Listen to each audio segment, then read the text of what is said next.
Presiden berdialog dengan guru besar rektor di Istana. Pemerintah lepas 1.142 taruna ke lokasi bencana.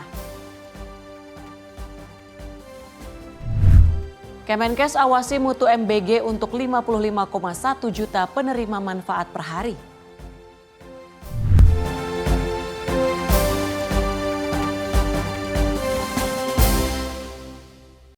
Halo pemirsa, Ruang Kabinet kembali hadir menemani Anda dengan beragam informasi seputar agenda dari Kementerian Kabinet Merah Putih. Bersama saya Tiara Dianti dan inilah Ruang Kabinet selengkapnya. Kami awali dengan informasi Kementerian Haji dan Umroh membekali petugas penyelenggara ibadah haji Arab Saudi dengan sejumlah keterampilan termasuk kemampuan administratif, etika melayani hingga bahasa Arab guna penyelenggaraan haji 2026 yang lebih baik serta penguatan layanan haji nasional. Kemenhak membekali petugas penyelenggara ibadah haji atau PPIH Arab Saudi dengan sejumlah keterampilan, termasuk kemampuan administratif, etika melayani, hingga bahasa Arab, guna penyelenggaraan haji 2026 yang lebih baik, serta penguatan layanan haji nasional. Adapun Kemenhaj mengadakan pendidikan dan latihan atau diklat petugas penyelenggara ibadah haji Arab Saudi 1447 Hijriah tahun 2026 pada periode 10 hingga 30 Januari 2026. Wakil Menteri Haji dan Umroh, Dhanil Anzar Simanjuntak, ditemui usai acara menjelaskan, pendidikan dan latihan ini menjadi nilai dasar dari petugas haji. Dhanil mengungkap, ada dua model rekrutmen petugas haji, yakni model seleksi dan penunjukan langsung.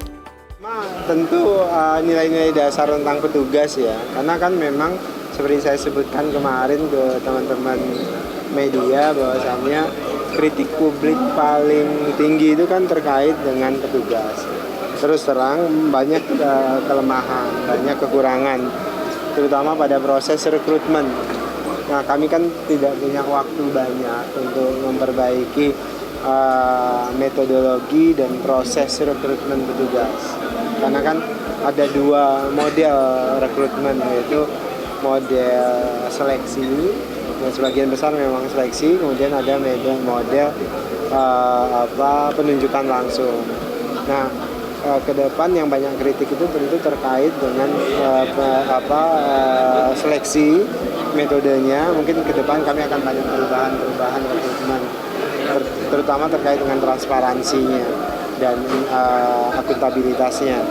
Dengan penunjukan langsung juga kami harus pastikan itu bisa dipertanggungjawabkan. Ke depan, Kemenhaj akan melakukan perubahan dalam rekrutmen, terutama dalam transparansi dan akuntabilitas. Adapun dengan penunjukan langsung ini dapat dipertanggungjawabkan oleh petugas panitia penyelenggara haji. Dari Jakarta, Dio Malau, Ahmad Amin, Sinpo TV melaporkan. Kementerian Haji dan Umroh gelar acara penguatan tata kelola dan penyerahan anggaran operasional haji tahun 1447 Hijriah atau 2026 Masehi. Acara tersebut digelar di Hotel Merkur Jakarta pada 14 Januari yang diikuti oleh perwakilan kantor wilayah Kementerian Haji di seluruh Indonesia. Kegiatan penguatan tata kelola dan penyerahan anggaran operasional haji tahun 1414 Hijriah diikuti oleh perwakilan kantor wilayah Kementerian Haji seluruh Indonesia. Menteri Haji dan Umroh Muhammad Irfan Yusuf menegaskan, mekanisme penyerahan anggaran kali ini dilakukan lebih baik melalui pantauan Dirjen Pengendalian Penyelenggara dan penandatanganan fakta integritas sebelum anggaran diserahkan. Ini mungkin salah satu yang kebaruan yang ada di Kementerian Haji. Kalau yang dulu mungkin langsung transfer aja. Sekarang sebelum kita serahkan, kita panggil dulu para kanwil, kita berikan arahan-arahan apa yang harus dilakukan, dan juga ada fakta integritas. Tadi saya sampaikan bahwa di Kementerian Haji ini ada dirjen, ada dirjen pengendalian, ada dua, dan dirjen pengendalian itu kita ambilkan dari orang luar, ada yang dari KPK, ada yang dari Kejaksaan, dan bermacam-macam. Artinya apa? Kita serius dalam hal memastikan pengelolaan keuangan haji benar-benar akuntabel dan transparan. Sementara itu, Dirjen Pengendalian Penyelenggaraan Haji dan Umroh Harun Al-Rashid menegaskan dirinya dan seluruh jajarannya hingga tingkat kantor wilayah berkomitmen mengelola anggaran operasional dengan transparan dan akuntabel. Ini acara tata kelola dan penguatan tata kelola dalam rangka penyerahan biaya operasional haji ini kita serius dengan tanda tangan fakta integritas bahwa semua dari Kanwil dan kita semua komitmen untuk bisa menggunakan anggaran yang notabene dari jamaah ini dengan sebaik-baiknya dan dengan amanah dengan baik. Ini penggunaannya di periode awal ini kurang lebih 42%, 9 triliun, yang ini juga sudah kita transfer baik ke Saudi kurang lebih 5,4 triliun, terus kemudian ke dalam negeri kebutuhan nanti untuk pelatihan jamaah di embarkasi dan yang lainnya.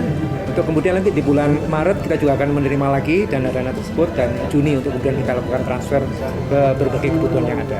Langkah tegas ini diambil untuk memastikan setiap rupiah yang berasal dari jemaah digunakan maksimal untuk kelancaran dan kenyamanan ibadah haji tahun ini. Dari Jakarta, Fani Farizal, Sinpo TV melaporkan.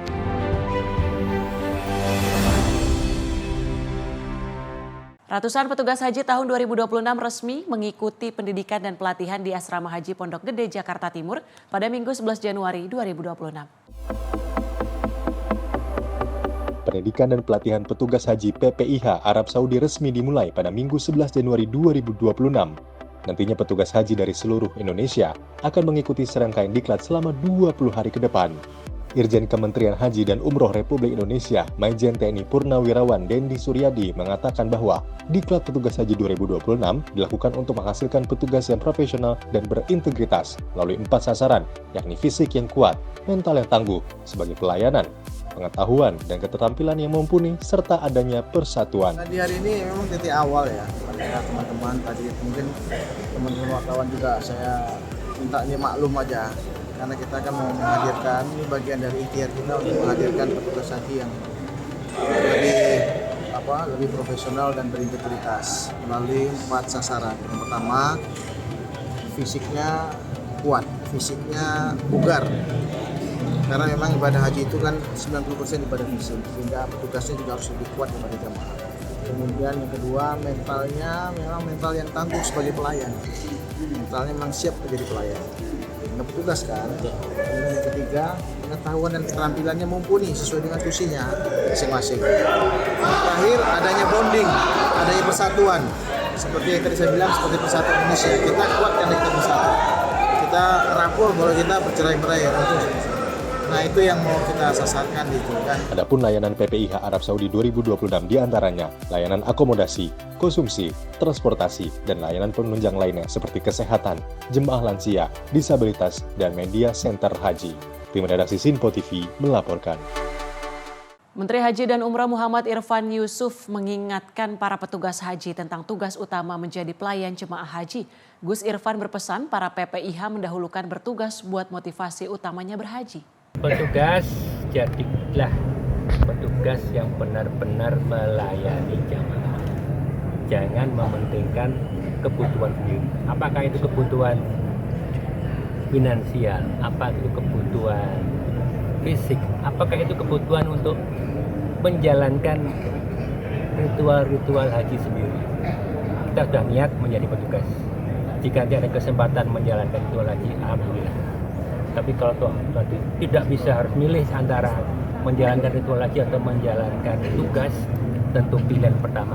Kita ke informasi lain, pemirsa. Menteri Luar Negeri Sugiono menyatakan bahwa sepanjang 2025 Indonesia mengikuti 10 pencalonan di berbagai organisasi internasional. Semua pencalonan tersebut berhasil menegaskan keberhasilan diplomasi Indonesia di tingkat global.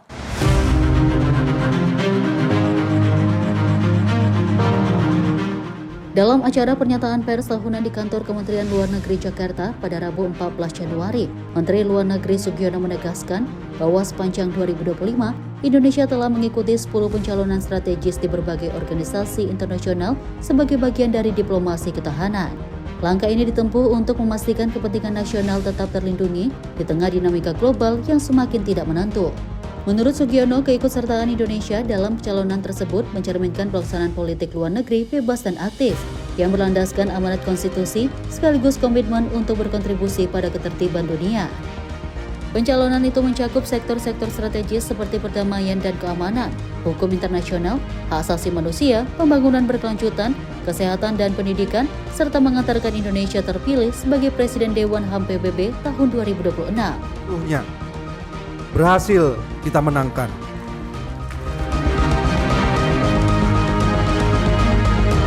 Ini bukan sekedar angka, tapi soal pengaruh dan dampak. Dan wujud kepercayaan kita terhadap prinsip-prinsip multilateralisme itu sendiri. Mulai tahun 2026, Indonesia memegang berbagai peran kepemimpinan penting. Indonesia melalui Badan Pemeriksa Keuangan Republik Indonesia menjadi satu dari 3 negara anggota Dewan Auditor PBB periode 2026-2032. Dan saya mengucapkan terima kasih saya khususnya kepada Wakil Menteri Luar Negeri Armanata Nasir yang telah menggawangi, membina dan membimbing upaya-upaya diplomasi Indonesia di panggung multilateral.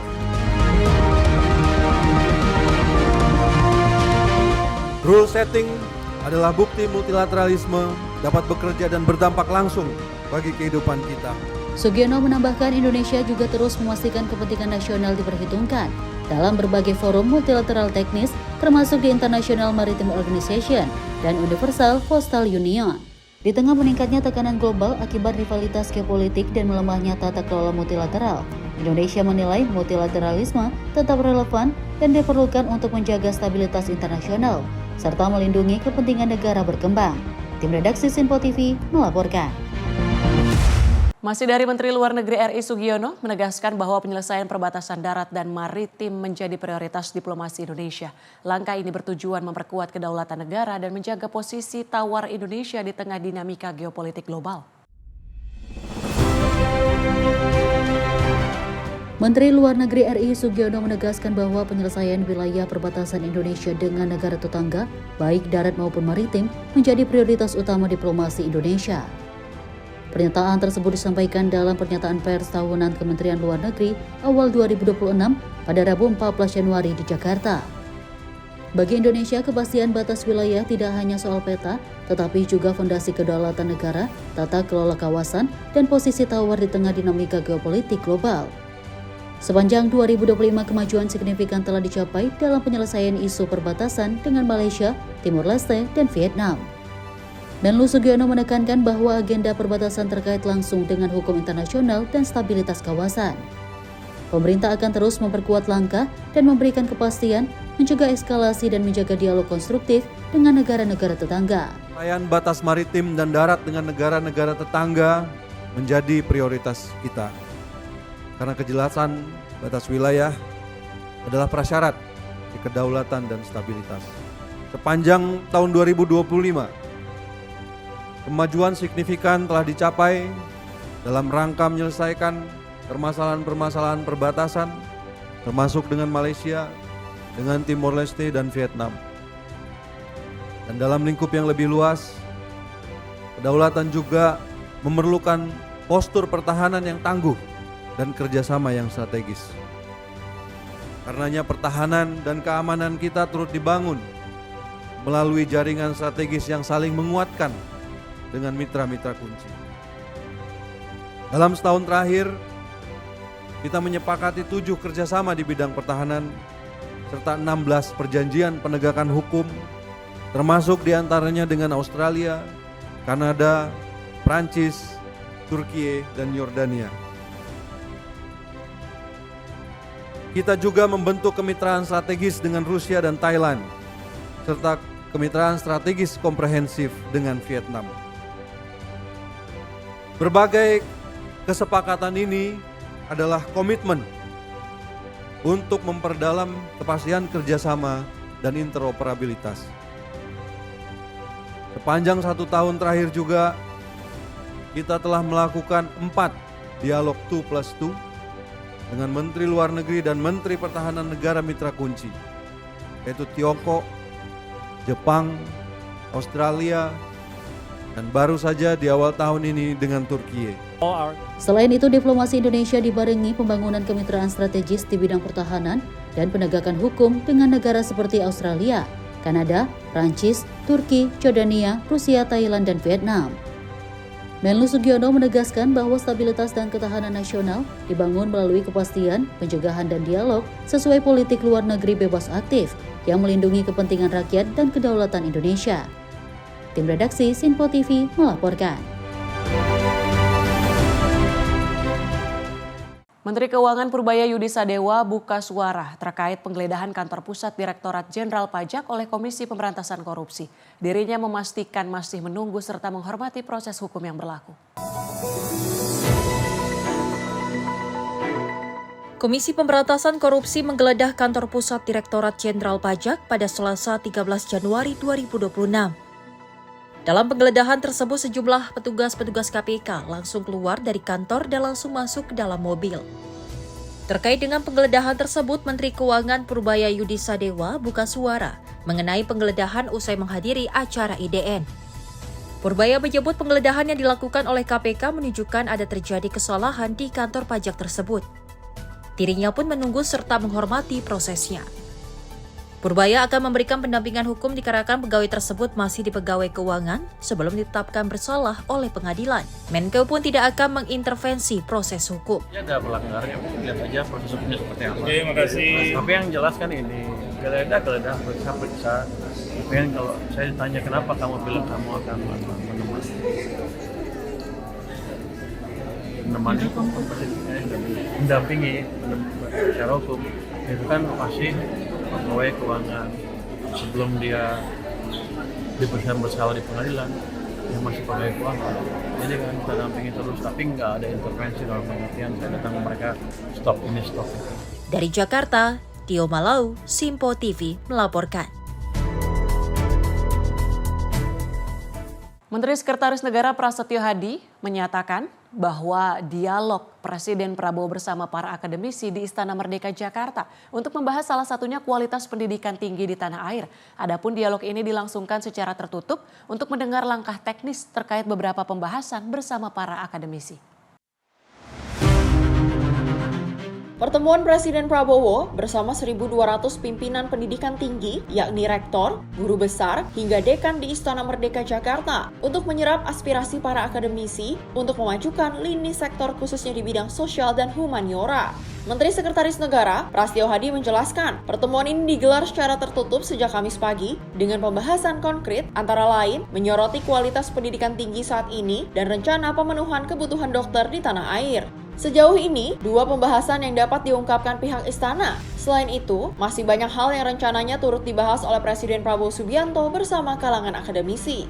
Macam-macam ya, jadi kan sebenarnya diskusinya ini juga sudah dimulai oleh Kementerian Dikti Saintek misalnya berkenaan dengan bagaimana kita mempercepat pemenuhan kebutuhan dokter kita yang berdasarkan data kita masih kekurangan hampir di atas 100 ribuan. Ini kan kita harus cari cara ini bagaimana untuk bisa mempercepat. Kemudian juga kualitas lembaga-lembaga pendidikan kita, universitas-universitas kita, baik dosennya, baik sarana prasarananya, termasuk kita sedang menghitung dan berpikir bagaimana bisa mengurangi beban operasional di setiap perguruan tinggi negeri kita.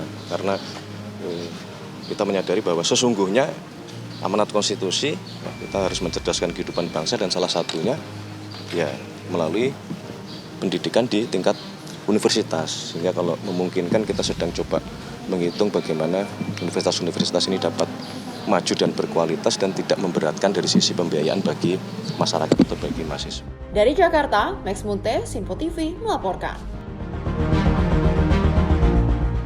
Dari Menteri Keuangan Purbaya Yudi Sadewa menegaskan komitmen pemerintah dalam menekan peredaran rokok ilegal. Adapun salah satu strategi yang tengah disiapkan pemerintah ialah penambahan satu lapisan atau layer baru dalam struktur tarif cukai hasil tembakau. Menteri Keuangan Purbaya Yudi Sadewa menggelar rapat pimpinan terbatas bersama Dirjen Bea Cukai Jaka Budi Utama di kantor Kementerian Keuangan Jakarta pada Rabu siang. Salah satu pembahasan yang akan dibahas dalam rapat yakni pembahasan satu lapisan atau layer baru dalam struktur tarif cukai hasil tembakau. Purbaya menjelaskan penambahan layer tarif bertujuan memberi ruang bagi rokok ilegal agar dapat masuk ke dalam sistem resmi dan beralih menjadi produk legal. Kita akan memastikan satu layer baru mungkin, masih diskusikan ya, untuk memberi ruang kepada yang ilegal-ilegal untuk masuk menjadi legal. Jadi mereka akan bayar pajak juga nanti. Nanti kalau saya udah kasih sinyal ke mereka, setelah layer itu keluar, nanti kalau produknya keluar mungkin minggu depan. Kalau mereka masih main-main, mereka hantam semuanya. Nggak ada ampun lagi. Lebih lanjut, Purbaya menargetkan regulasi yang mengatur penambahan layer tarif terbit pekan depan. Nantinya Purbaya menegaskan siap menindak tegas para pelanggar yang bermain rokok ilegal. Dari Jakarta, Dio Malau, Sinpo TV melaporkan. Menpora Erick Thohir membuka secara resmi musim baru Indonesian Basketball League 2026. Erick Thohir melakukan tip-off atau jump ball sebagai tanda pertandingan pembuka IBL 2026. Menpora Erick Thohir membuka secara resmi musim baru Indonesian Basketball League 2026. Kompetisi tertinggi basket Indonesia ini digelar dengan semangat baru sekaligus menjadi ajang penggerak industri olahraga di tanah air. Musim baru IBL 2026 diharapkan tidak hanya memunculkan bakat-bakat basket, tapi juga berdampak positif terhadap ekonomi. Erick Thohir menekankan pertumbuhan industri olahraga melibatkan banyak sektor, mulai dari atlet, pelatih, hingga UMKM dan industri kreatif. Sistem home and away yang diterapkan IBL juga menstimulasi perekonomian lokal melalui sektor transportasi, perhotelan, kuliner, dan pariwisata. Kehadiran penonton di arena maupun platform digital menunjukkan besarnya pengaruh Indonesian Basketball League dalam membangun ekosistem industri olahraga di Indonesia. Setelah rangkaian seremoni pembukaan, laga perdana IBL 2026 mempertemukan Dewa United Banten melawan Pelita Jaya Basketball di Tangerang. Pertandingan tersebut menandai dimulainya musim baru dengan rivalitas kuat dan kualitas permainan kelas atas. Dalam laga pembuka itu, Pelita Jaya Basketball sukses mengalahkan Dewa United Banten dengan skor 98-82. Tim redaksi Sinpo TV melaporkan.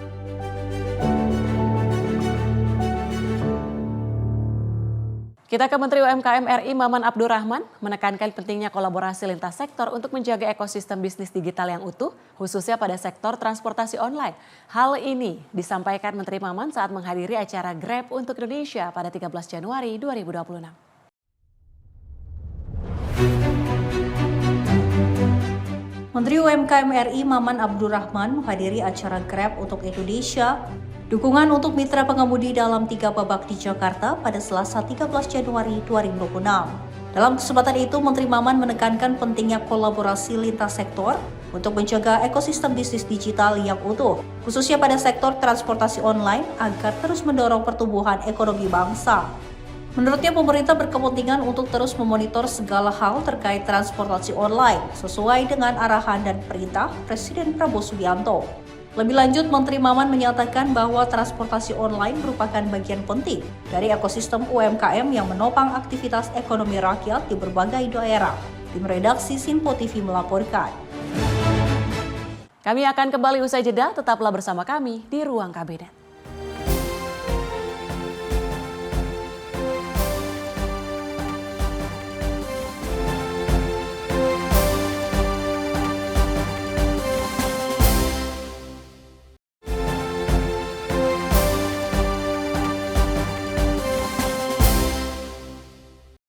Anda kembali menyaksikan Ruang Kabinet. Pemirsa, Menteri Dalam Negeri Tito Karnavian mengungkapkan batang kayu yang terbawa banjir bandang dapat dimanfaatkan oleh masyarakat. Tito menyebut kayu-kayu itu dapat digunakan warga untuk membangun rumah hingga jembatan.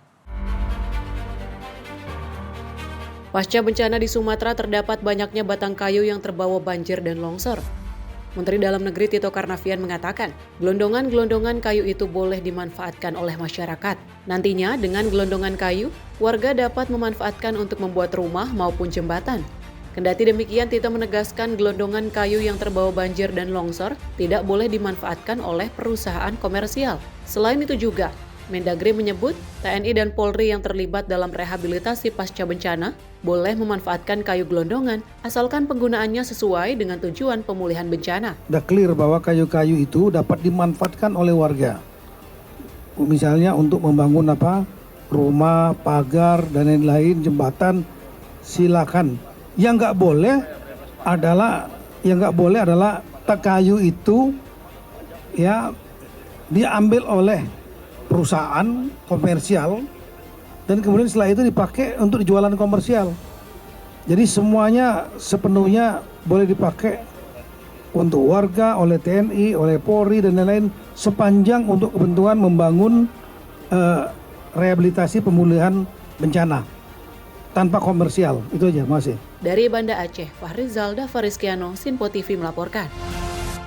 Menteri Dalam Negeri Tito Karnavian menyebut 11 dari 18 kota atau kabupaten yang terdampak bencana di Provinsi Aceh sudah kembali normal. Mendagri selaku Ketua Satgas Percepatan Rehabilitasi dan Rekonstruksi Pasca Bencana menyatakan setidaknya ada 11 indikator yang menandakan bahwa 11 kabupaten kota tersebut sudah kembali normal.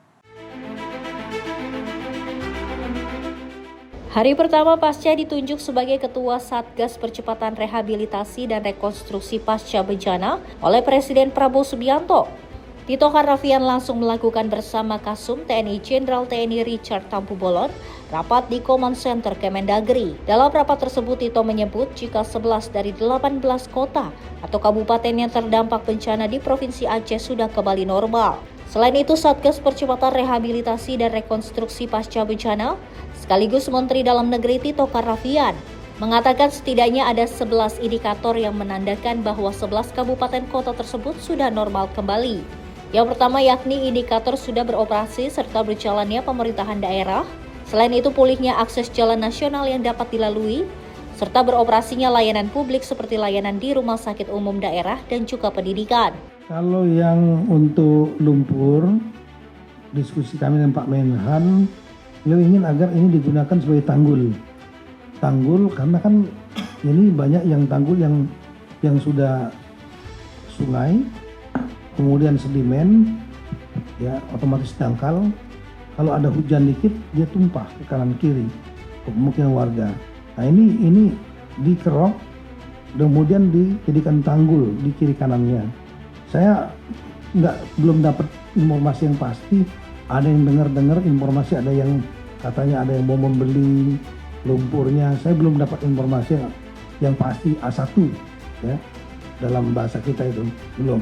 Tapi Pak Menhan berpendapat menyarankan supaya lumpurnya dipakai untuk dijadikan tanggul untuk memperkuat, jangan sampai nanti kalau ada banjir air lagi kemudian tumpah ke kiri kanan gitu. Kalau untuk pemanfaatan kayu itu lebih banyak mungkin diprioritaskan untuk pembangunan rumah-rumah hunian tetap nantinya itu. Mendagri menambahkan jika pemulihan ekonomi juga menjadi penanda normalnya kembali pemerintahan dan kehidupan masyarakat. Dari Jakarta, Dio Malau, Sinpo TV melaporkan. Menteri Koordinator Bidang Pembangunan Manusia dan Kebudayaan Pratikno mendorong percepatan pemulihan infrastruktur seperti pasar hingga logistik di wilayah terdampak bencana. Hal itu penting dilakukan guna mendorong ekonomi di wilayah terdampak bencana seperti Aceh, Sumut, dan Sumatera Barat bisa kembali menggeliat. Usai mengikuti rapat koordinasi tim pengarah Satuan Tugas Percepatan Rehabilitasi dan Rekonstruksi Pasca Bencana di wilayah Sumatera, pada Selasa sore, Menteri Koordinator Bidang Pembangunan Manusia dan Kebudayaan Pratikno berkomitmen mendorong percepatan pemulihan infrastruktur seperti pasar hingga jalur logistik di wilayah terdampak bencana. Selain itu, Pratikno juga meminta produksi UMKM di wilayah terdampak bencana harus kembali diaktifkan. Sekarang ini tanggap darurat tetap jalan, terus kemudian pemulihan untuk semua aspek kehidupan masyarakat tetap jalan. Untuk tadi pertanyaannya tentang ekonomi, infrastruktur dipercepat pemulihannya, apakah itu pasar, apakah itu logistik, jalur logistik, termasuk juga semaksimal mungkin secepatnya juga pemulihan untuk sektor produksi masyarakat. UMKM jalan masuk dikoordinatir Pak Menko Penmas, Menteri Pertanian juga masuk untuk urusan pertanian, nelayan dari Kementerian Perikanan, dan juga selain itu selain infrastruktur dipulihkan, ya produksi mulai diaktifkan, dan tentu saja juga bantuan ke masyarakat agar peredaran uang di masyarakat semakin banyak sehingga juga akan menggerakkan perekonomian lokal ya. Itu aja, makasih. Hal tersebut penting dilakukan guna mendorong ekonomi di wilayah terdampak bencana seperti Aceh, Sumut, dan Sumatera Barat bisa kembali menggeliat. Dari Jakarta, Vio Malau, Simpo TV melaporkan. Dari Menteri Koordinator Bidang Pangan Zulkifli Hasan menjamin ketersediaan bahan pangan di wilayah terdampak bencana dalam keadaan aman, terutama jelang bulan suci Ramadan nanti. Pemerintah juga telah menyiapkan rehabilitasi di berbagai sektor hingga rencana penyaluran dana jaminan hidup selama 6 bulan selama masa pemulihan. Ditemui usai mengikuti rapat koordinasi tim pengarah Satuan Tugas Percepatan Rehabilitasi dan Rekonstruksi Pasca Bencana di wilayah Sumatera di kantor Kementerian Koordinator Bidang Pembangunan Manusia dan Kebudayaan Jakarta Pusat pada Selasa sore. Menteri Koordinator Bidang Pangan Zulkifli Hasan menjamin ketersediaan bahan pangan di daerah-daerah Sumatera yang terdampak bencana dalam keadaan aman, terutama menjelang bulan suci Ramadan. Ia pun memaparkan rencana pemerintah dalam upaya pemulihan sejumlah sarana yang menjadi penggerak ekonomi masyarakat, seperti sawah dan tambak. Meski tak memberikan rincian terkait jumlahnya, namun Zulhas memastikan anggaran untuk pemulihan tersebut telah dipersiapkan pemerintah. Menurutnya ada lebih dari 30.000 hektar tambak di Aceh, serta 70.000 hektar sawah yang akan diselesaikan rehabilitasinya. Sementara jumlah di Sumatera Barat dan Sumatera Utara masih dalam proses kalkulasi. Selain itu, fasilitas pasar juga turut dibangun kembali bersama Kementerian Pekerjaan Umum dan Kementerian Pertanian. Pangan pasokannya dijamin cukup gitu. Bahkan di Tamiang yang paling berat, pasar sudah beroperasi ramai, stok cukup. Memang harga agak sedikit lebih tinggi dari Sumatera Utara ya, karena mungkin ongkosnya, transportnya belum pulih ya, sedikit lebih mahal, tapi sudah normal. Nah, yang kedua yang bidang saya, kita akan selesaikan rehabilitasi sawah 70.000 hektar tahun ini selesai. Ada 70.000 yang terdampak. Kemudian tambah ada 30.000 hektar lebih di Aceh ini, itu juga akan kita selesaikan. Anggarannya sudah ada. Di Aceh kira-kira 30.000 hektar lebih. Di Sumatera Utara saya belum dapat data lengkapnya, dan Sumatera Barat, tapi kalau di Aceh sudah. Seluruh anggaran untuk tambak tersedia, untuk rehab sawah tersedia. Kita akan selesaikan tahun ini, juga rehab pasar. Pasar nanti akan dibangun oleh PU, tapi nanti data-data rekomendasi dari Kementerian. Ini semua sudah siap. Nah, saya mengusulkan satu yang paling penting, karena sawah tidak berfungsi, tambak tidak berfungsi, untuk memberikan namanya itu jaduk jaminan hidup sementara 6 bulan paling kurang. Guna menjaga keberlangsungan hidup masyarakat selama masa pemulihan, ia juga berencana akan menyalurkan dana jaminan hidup selama 6 bulan bagi masyarakat terdampak bencana. Dari Jakarta, Dio Malau, Simpo TV melaporkan. Menteri Kelautan dan Perikanan bersama Menteri Dalam Negeri melepas 1.142 taruna kelautan dan perikanan untuk diterjunkan membantu wilayah terdampak bencana di Aceh dan Sumatera. Para taruna ini akan ditempatkan di sejumlah wilayah untuk mempercepat proses pemulihan pasca bencana. Menteri Kelautan dan Perikanan Sakti Wahyu Trenggono menyampaikan sebanyak 1.142 taruna akan dikirimkan ke wilayah terdampak bencana di Aceh dan Sumatera. Wahyu menyebut para taruna akan ditempatkan di beberapa titik lokasi untuk membantu proses pemulihan pasca bencana. Wahyu menjelaskan bahwa seluruh taruna kelautan dan perikanan telah dibekali persiapan kesehatan dan keselamatan. Lebih lanjut, Wahyu menuturkan kegiatan ini akan berjalan selama 3 bulan dan menjadi bagian dari pendidikan yang dikonversi sebagai 8 SKS.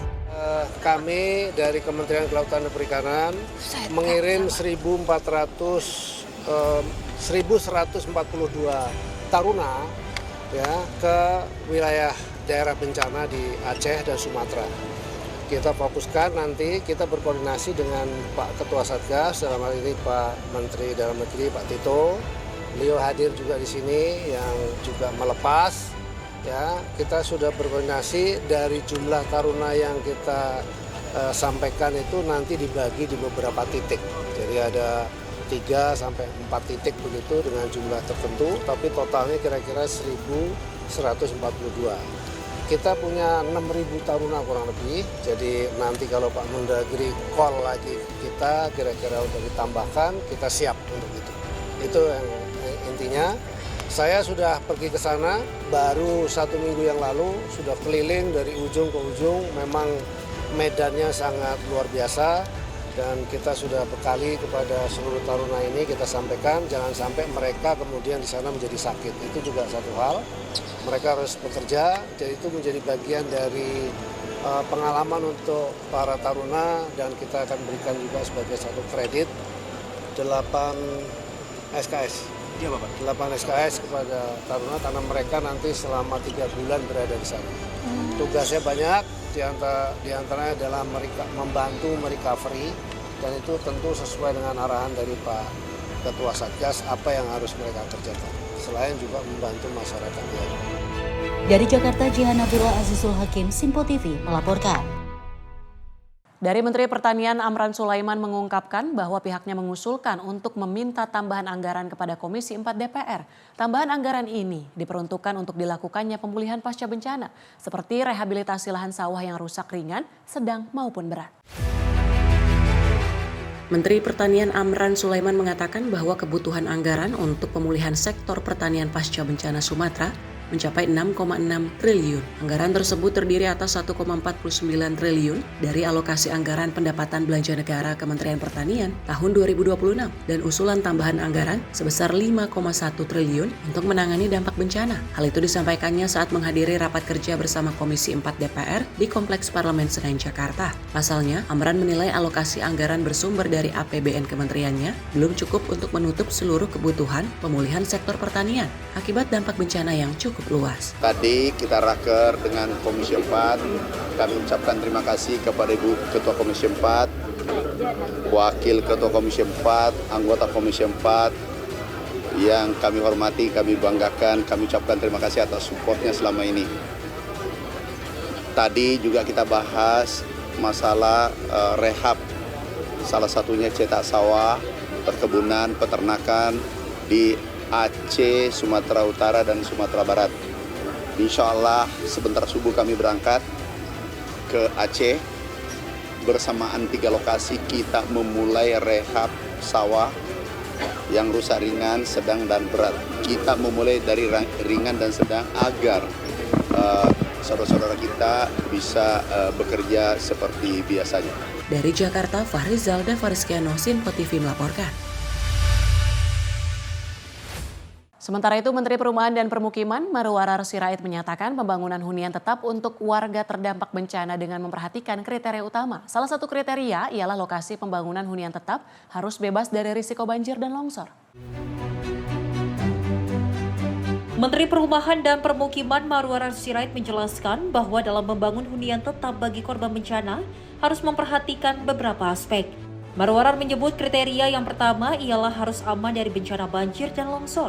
Sedangkan yang kedua, untuk pembangunan huntap nantinya tidak bermasalah secara hukum. Adapun untuk kriteria yang ketiga, pembangunan hunian tetap akan dilakukan harus dekat dengan ekosistem, seperti ladang warga serta dekat dengan sekolah untuk anak-anak. Oleh karena itu dirinya menyatakan siap untuk segera membangun hunian tetap bagi warga terdampak bencana. Tadi saya sampaikan kepada Pak Prof. Dasko, juga Pak Tito, dengan arahan Presiden dan Pak Dasko yang kita bergerak cepat, kita sudah usulkan cukup banyak titik-titik di Aceh, Sumatera Utara, dan Sumatera Barat yang untuk hunian tetap. Dan prosesnya juga kita sudah siap dengan tim, dan saya pikir acara hari ini sangat efektif karena kita juga udah cari tempat-tempat yang nomor satu secara teknikal aman, artinya tidak banjir, tidak longsor. Yang kedua, yang secara hukum tidak bermasalah. Yang ketiga juga itu harus dekat dengan ekosistem seperti dengan ladangnya, dekat sekolah anak-anaknya dan sebagainya. Dan kami dapat kerjasama yang baik. Saya pikir Pak Wagub bekerja dengan cepat dan efektif ya. Bupati-bupati juga sangat membantu. Kita siap intinya dari perumahan untuk bisa segera melakukan itu dan sesegera mungkin karena kita akan membangun hunian tetap. Itu adalah tugas kami, membangun hunian tetap sesuai dengan job desk-nya. Demikian. Dari Banda Aceh, Fahrizal dan Fariskiano, Simpo TV melaporkan. Menteri Sosial Saifullah Yusuf mengungkapkan bahwa pihaknya telah menyiapkan simulasi dana bansos adaptif untuk korban yang terdampak pasca bencana Sumatera. Mensos menyatakan sebanyak 600 miliar telah siap untuk disalurkan secara langsung. Menteri Sosial Saifullah Yusuf atau yang akrab disapa Gus Ipul menyatakan pemerintah telah menyiapkan dana bansos adaptif kebencanaan di Sumatera. Dana bansos adaptif kebencanaan tersebut bertotalkan sebesar 2 triliun rupiah. Pihaknya sudah siap menyalurkan sebesar 600 miliar kepada korban terdampak pasca bencana Sumatera. Kita telah memiliki skema pembiayaan melalui rincian output yang merupakan direktif langsung dari Presiden. Kami sudah simulasi, kita sudah siapkan dana-dananya untuk kebutuhan ahli waris dan korban luka, ada 17 miliar lebih, untuk kebutuhan jaminan hidup lebih dari 326 miliar, kemudian isian Huntara dan Huntap sudah kami siapkan 169 miliar, dan pemberdayaan ekonomi kami sudah ada siap 141 miliar. Dari simulasi ini sebenarnya kebutuhannya 2 triliun, tetapi yang sudah siap sekarang untuk disalurkan lebih dari 600 miliar. Kami sudah lapor kepada Kementerian Keuangan, nanti memohon persetujuan Pak Mendagri, insya Allah pada tahap berikutnya akan dicukupi kebutuhan-kebutuhan dana untuk bansos adaptif kebencanaan. Dari Banda Aceh, Fahrizal Davarizkiano, Simpo TV melaporkan. Pemirsa, kami akan kembali usai jeda, tetaplah bersama kami di Ruang Kabinet.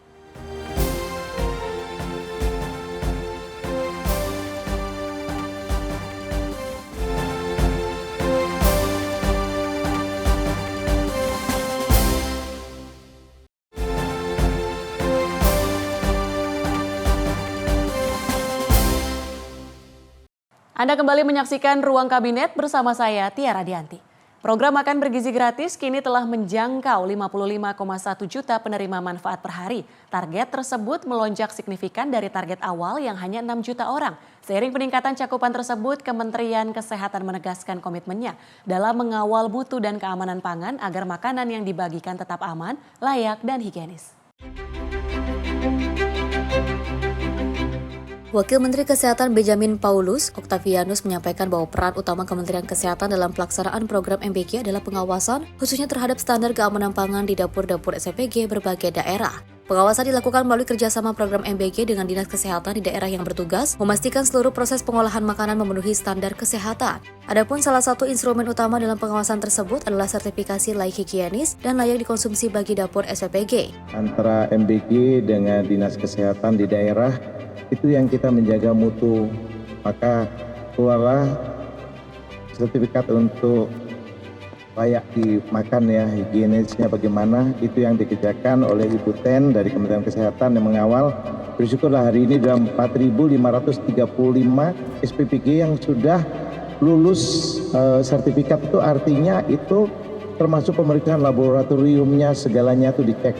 Ada yang belum baik ya harus memperbaiki dulu untuk menjadi baik. Itu kira-kira yang terjadi, sehingga kalau kita melihat angka yang kita melihat pelayanan hari ini 55,1 juta ya anak sekolah atau penerima manfaat baik dari ibu hamil maupun dari anak-anak bisa menerima 55,1 juta. Ini suatu hal yang luar biasa dari target dari 82 juta target daripada MBG ini. Melalui pengawasan tersebut, Kemenkes memastikan 55,1 juta penerima manfaat mulai dari anak sekolah hingga ibu hamil mendapatkan makanan yang aman dan bergizi. Capaian tersebut dinilai sebagai langkah luar biasa dalam perjalanan MBG menuju target nasional 82 juta penerima manfaat. Dari Jakarta, Sri Dewi Andayani, Mutia Agiani, Simpo TV melaporkan. Menteri Sosial Saifullah Yusuf memastikan program makan bergizi gratis bagi masyarakat lanjut usia dan kaum disabilitas akan berjalan pada awal tahun ini. Di sisi lain, kehadiran pengasuh dalam program MBG kali ini turut mendapatkan upah langsung dari pemerintah. Pemerintah melalui Kementerian Sosial menegaskan program MBG bagi kaum lansia dan penyandang disabilitas segera dimulai pada awal tahun ini. Menteri Sosial Saifullah Yusuf menjelaskan selama ini program MBG berupa permakanan yang diantar langsung oleh para petugas ke sejumlah titik. dengan nominal Rp2.000 untuk sekali pengantaran. Hal ini disampaikan Gus Ipul setelah menghadiri doa bersama Kementerian Sosial di Gedung Aneka Bakti Kemensos Jakarta Jumat petang. Hingga kini, Kemensos tengah mengkaji ulang kebutuhan penyaluran MBG tersebut melalui mekanisme kehadiran caregiver atau para pengasuh. Gus Ipul menjelaskan posisi pengasuh ini untuk penyaluran MBG bagi para lansia dan penyandang disabilitas dengan upah sekitar Rp3 juta per bulan. Adapun upah tersebut masih dilakukan tahap simulasi secara mendetil dari Kementerian Sosial. Program ini kemudian kita usulkan ya untuk bertransformasi menjadi program makan bergizi gratis khusus untuk lansia dan penyandang disabilitas. Nah, selama ini penyalurannya itu dilakukan oleh petugas. Petugas ya, ada biayanya itu sekali antar itu ke satu titik Rp2.000. Rp2.000 diantar, ya ada yang antar misalnya ada yang 25 titik, ada yang 30 titik. Selama ini ya saya yang cerita existing ini. Nah ke depan ini kita sedang melakukan pengkajian untuk menambahi caregiver. Karena rata-rata lansia dan penyandang disabilitas ini hidup sendiri toh. Jadi ada caregiver, ini semacam pengasuh gitu yang sudah terlatih, bersertifikat sehingga bisa melayani, bisa mendampingi, bisa membantu ya para lansia yang tinggal sendirian itu. Dari Jakarta, Max Munte, Dio Malau, Simpo TV melaporkan. Wakil Menteri Kependudukan dan Pembangunan Keluarga Isyana Bagus Oka meninjau langsung pemberian makan bergizi gratis bagi anak-anak di Taman Asuh Sayang Anak atau Tamasya Kemenduk Bangga. Isyana Bagus Oka memastikan pola asuh yang aman dan sesuai dengan perkembangan usia dan juga anak-anak mendapatkan asupan gizi yang seimbang melalui MBG. Wakil Menteri Kependudukan dan juga Pembangunan Keluarga Isyana Bagus Oka melihat dan memberikan langsung makan bergizi gratis di Taman Asuh Sayang Anak, Kemenduk Bangga BKKBN. Tampak terlihat anak-anak sangat antusias menikmati makan bergizi gratis, bahkan turut bermain dan juga berinteraksi. Diketahui Tamasya menjadi salah satu program prioritas Menteri Kependudukan dan juga Pembangunan Keluarga WHJ dalam meningkatkan kuantitas dan juga kualitas tempat penitipan anak agar lebih aman, layak dan juga ramah anak. Di Tamasya selain mendapatkan pola asuh yang aman dan juga sesuai dengan perkembangan usia, anak-anak juga mendapatkan asupan gizi yang seimbang melalui MBG. Tim redaksi Simpo TV melaporkan. Menko Bidang Pangan Zulkifli Hasan, pemirsa, meninjau langsung pelaksanaan program makan bergizi gratis di sejumlah sekolah di Jakarta. Dalam kunjungan tersebut, Zulkifli Hasan menyapa para siswa dan melihat langsung manfaat program unggulan Presiden Prabowo Subianto bagi generasi muda. Menteri Koordinator Bidang Pangan Zulkifli Hasan mengunjungi SMK Negeri 33 Jakarta dan SMK Hang Tua 2 Jakarta Utara. Kunjungan ini dilakukan untuk memastikan program makan bergizi gratis atau MBG berjalan sesuai target dan memberi manfaat nyata bagi para siswa. Zulkifli Hasan mengaku senang melihat keceriaan para siswa-siswi sebagai generasi penerus bangsa yang menerima makan bergizi secara langsung di sekolah. Menurutnya program MBG menjadi salah satu upaya strategis pemerintah dalam membentuk generasi Indonesia yang sehat dan cerdas. Program makan bergizi gratis merupakan program unggulan Presiden Republik Indonesia Prabowo Subianto yang terus dikelola dan diawasi secara ketat. Pemerintah melakukan koordinasi monitoring dan evaluasi secara berkelanjutan agar pelaksanaan program ini berjalan optimal dan zero accident. Pemerintah berkomitmen terus memperluas jangkauan program makan bergizi gratis ke berbagai daerah di Indonesia sebagai investasi jangka panjang bagi kualitas sumber daya manusia. Tim redaksi Simpo TV melaporkan. Wakil Menteri Pendidikan Tinggi, Sains dan Teknologi Stella Christy meninjau lokasi SMA Garuda di Kabupaten Sumbawa, Nusa Tenggara Barat.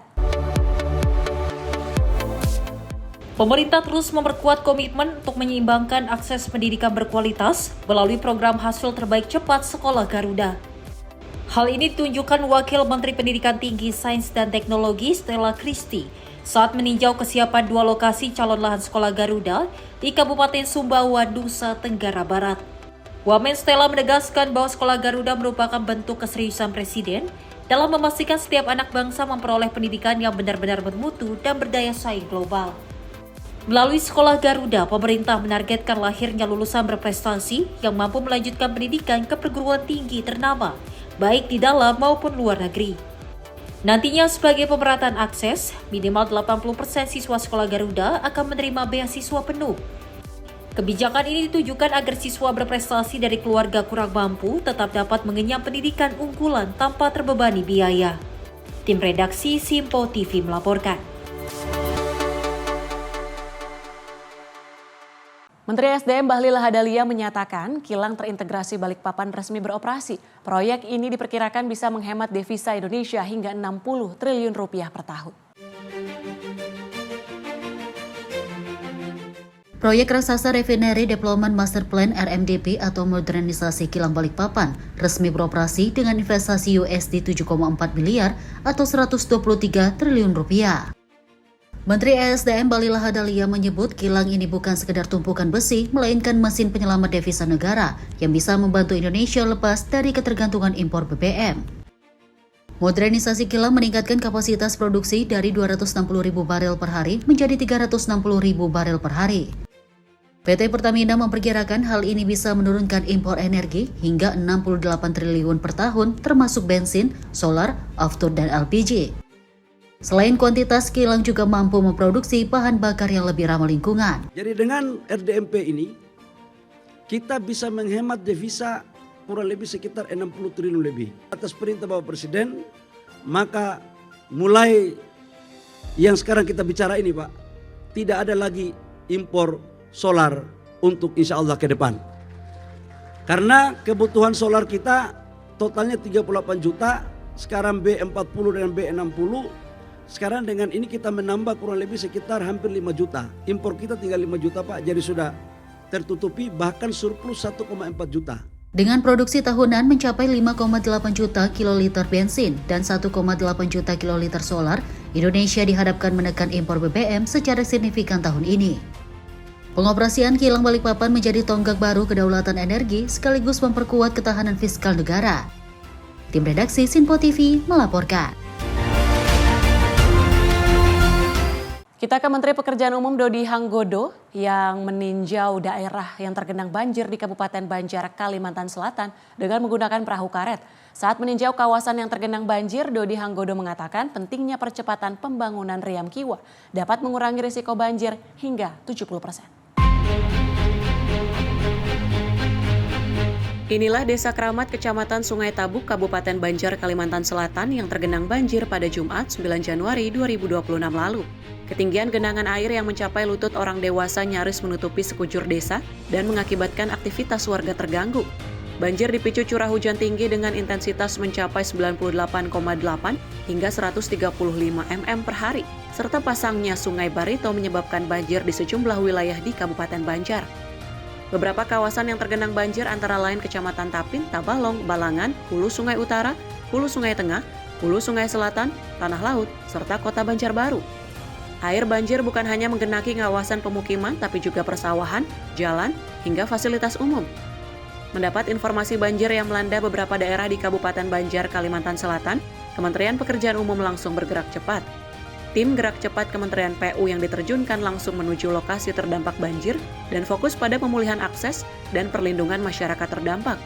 Bahkan, Menteri PU Dodi Hanggodo langsung meninjau lokasi banjir dengan menggunakan perahu karet. Menteri PU Dodi Hanggodo menekankan percepatan pembangunan Riam Kiwa yang ditargetkan mampu mengurangi potensi banjir. Jadi kita percepat dari saya bisa 2 tahun sehingga tahunan ini nggak dengan ada penjualan Riam Kiwa, insya Allah 70% dari masalah banjir itu bisa. Dalam kunjungannya ke daerah yang terdampak banjir, Menteri PU Dodi Hanggodo juga memberikan bantuan pada sejumlah warga yang paling terdampak banjir. Guna mempercepat pemulihan akses, Balai Wilayah Sungai Kalimantan 3 Kementerian PU mengerahkan 1 unit eskavator untuk menormalisasi sungai terdampak. Normalisasi dilakukan secara menyeluruh, mulai dari hilir hingga hulu, untuk mengurangi genangan, melancarkan aliran air. Tim redaksi Simpo TV melaporkan. Dan pemirsa, informasi tadi sekaligus menutup jumpa kita kali ini. Saya Tiara Dianti, mewakili seluruh kerabat kerja yang bertugas pamit undur diri. Terima kasih dan sampai jumpa.